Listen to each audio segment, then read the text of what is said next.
உன் வாழ்விற்கு வசந்தத்தை மலர்ச்சியை கொடுக்கக்கூடிய மலரை தான் இப்பொழுது நீ தொட்டிருக்கின்றாய். வசந்தத்தின் அறிகுறி உன் வாழ்க்கையில் பூக்கப் போகும் புதிய அத்தியாயத்தின் நிழல். இந்த மலர் உன் கையில் வந்தது சாத்தியமில்லை. என் அனுமதியின்றி எந்த மலரும் ஒரு பக்தனின் கையில் விழாது. இது ஒரு குறி, இது ஒரு அறிவிப்பு. உன் வாழ்க்கை மாறப்போகும் நேரம் வந்துவிட்டது என்பதை தெரிவிப்பதற்கானது. நீ உன் மனதை எவ்வளவு காயப்பட்டிருந்தாலும் என் மீதான நம்பிக்கையை ஒரு முறை கூட குறைக்காததன் பலன்தான் இன்று உனக்கு கிடைத்திருக்கின்ற இந்த வசந்தம்.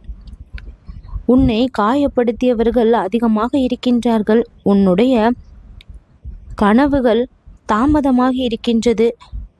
உன் மீதான உண்மையை சிலர் புரிந்து கொள்ளாமல் இருக்கின்றார்கள். உன் வலியை தாங்கிக் கொள்ள முடியாத அளவிற்கு நீ அனுபவித்துக் கொண்டிருக்கின்றாய். இத்தனை பாரம், இத்தனை வேதனை, கண்ணீர் உன் வாழ்க்கையில் நிகழ்ந்தபடி இருப்பதால் இப்பொழுது உன் வாழ்விற்கு வசந்தத்தின் கதவை நான் உன் கையில் வைத்திருக்கின்றேன். நீ இழந்த நம்பிக்கை மீண்டும் மலரும். உன் மனதில் இருந்த என் வாழ்க்கை இப்படிதான் போகுமா என்ற சந்தேகம் முற்றிலும் சிதறும். தவறான முடிவுகள், திடீர் முடிவுகள், நம்பியவரால் ஏற்பட்ட காயங்கள் எல்லாம் மாறக்கூடிய நேரம். இப்பொழுது உன் வாழ்க்கை பாதை சரியான திசைக்கு திருப்பப்படும்.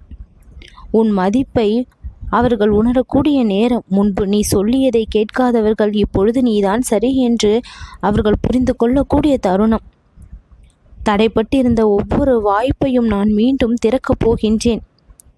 பணத்தில் நின்று போன அந்த ஓட்டம் மீண்டும் ஓடும்.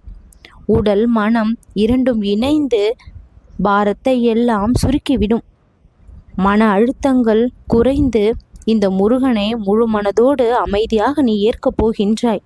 பலர் வேகமாக உயர்கின்றார்கள், முன்னேறுகின்றார்கள். நாம் மட்டும் ஏன் மேலும் மேலும் கஷ்டத்தை சந்திக்க வேண்டிய நிலை இருக்கின்றது? துன்பத்தை அனுபவிக்க வேண்டிய நிலை ஏன் இருக்கின்றது முருகா என்று கதறுகின்றாய். இந்த துன்பம் உன்னையோ உன்னை தாழ்த்தவோ வந்ததல்ல, உன்னை பெரிய மனிதனாக்க வந்ததுதான். இப்பொழுது கூட புகையும் காற்றில் நடந்து கொண்டிருக்கின்றாய். ஆனால் அது முடியும் நேரத்தில், முடியும் இடத்தில் நீ ஒளியோடு தான் நிற்பாய். 3 படிகளில்தான் அத்தனை கஷ்டமும் தீரும். எதிர்மறை மனிதர்கள் உன் வாழ்க்கையிலிருந்து விலகுவார்கள். அவர்கள் நீங்கும் தருணம் நீ அவர்களை தள்ள வேண்டியதில்லை, தானாக ஒதுங்குவார்கள்.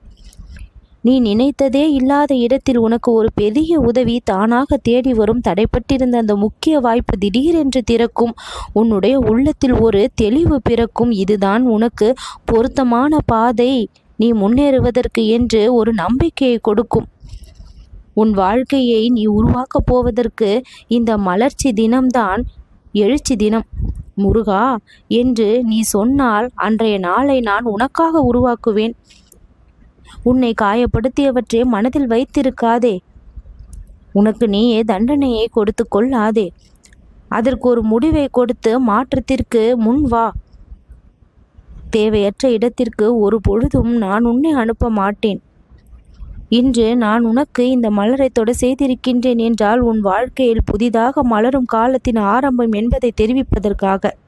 நடந்து வந்த பாதை கஷ்டமாக இருக்கின்றது என்று சொன்னாய். இனி நீ நடக்கப் போகும் பாதை மகிழ்ச்சியான பாதை என்று நான் உனக்கு சொல்லி இருக்கின்றேன். கண்ணீரில் தத்தளித்து கொண்டிருந்த உன் வாழ்க்கையை சிரிப்பால் நான் உருவாக்கி விட்டேன். இனிமேல் எந்த கவலையும் உனக்கு வேண்டாம். இந்த முருகனை நீ நம்பியதற்கான பலனை கைமேல் காண்பாய். வரிசையாக இன்பம் வந்து சேரும். நல்லது நடக்கும்.